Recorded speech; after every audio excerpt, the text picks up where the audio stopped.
दोस्तों, भारतीय इतिहास के पन्नों में शौर्य, त्याग और बलिदान के अनेकों किस्से दर्ज हैं। आज हम आपको राष्ट्र के प्रति त्याग और बलिदान की एक ऐसी ही गौरव गाथा से परिचित करवाएंगे। यह गौरव गाथा है हाड़ी रानी के बलिदान की।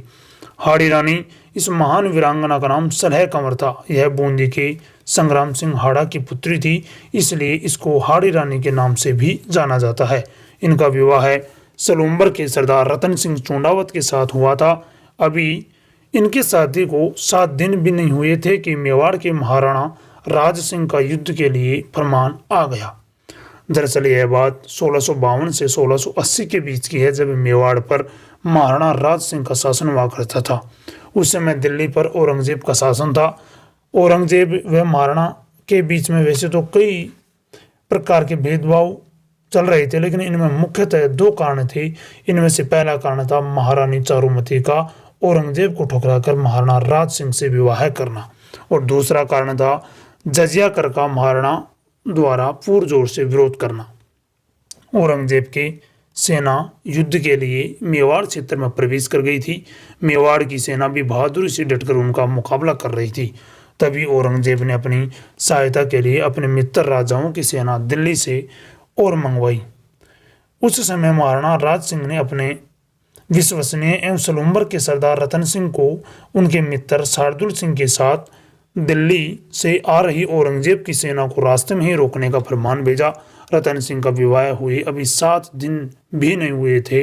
युद्ध का फरमान सुनकर रतन सिंह का मन बहुत ही व्यथित हुआ। कौन जानता है कि युद्ध का परिणाम कितना भयानक होगा। भारी मन से उन्होंने अपनी सेना को युद्ध का आदेश दे दिया और अपनी नवविवाहिता पत्नी के पास पहुंचे और पूरी बातें बताई। रानी ने छत्राने का धर्म निभाते हुए रतन सिंह को तिलक लगाकर युद्ध के लिए रवाना किया। जाते समय रतन सिंह चूंडावत ने अपनी रानी से कहा कि आप मेरा इंतजार करना, मैं विजय होकर जरूर लौटूंगा। अगले दिन युद्ध क्षेत्र में रतन सिंह को रानी की बहुत याद आती है। वह अपने संदेशवाहक को रानी के निशाने लेने के लिए भेज देता है। संदेशवाहक को देखकर रानी सोच में पड़ गई कि इस तरह उनके पति को उनकी याद आएगी तो वे शत्रुओं से कैसे लड़ेंगे। इस प्रकार जीत मुश्किल है और एक राजपूत के लिए युद्ध हार कर लौटना शर्म की बात है। हाड़ी रानी ने अपने पति के पत्र के जवाब में लिखा, मेरे प्रिय, मैं तुम्हें अपने अंतिम निशाने भेज रही हूँ। आप निश्चिंत होकर अपने कर्तव्य का पालन करो और अपनी मातृभूमि की रक्षा करो। हाड़ी रानी ने संदेशवाहक से कहा, मैं आपको एक निशानी भेजूंगी जिसे तुम्हें एक थाल में लाल चुनर उड़ाकर अपने सरदार के पास ले जाना। यह कहकर इस वीरांगना ने तलवार निकाली और अपने सिर को धड़ से अलग कर लिया। यह दृश्य देखकर संदेशवाहक की सांसें रुक गई। अब आदेश के अनुसार संदेशवाहक लाल चुनरी उड़ाकर कटा हुआ सिर रतन सिंह को ले जाकर दे देता है। यह दृश्य देखकर रतन सिंह चूंडावत की आंखें फटी की फटी रह गई। वो अपने दुख को सहन नहीं कर पाए और दुश्मन पर टूट पड़े। कहते हैं कि उनका शौर्य जिसने भी जंग में देखा वह देखता ही रह गया। वे अपनी अंतिम सांस तक लड़ते रहे।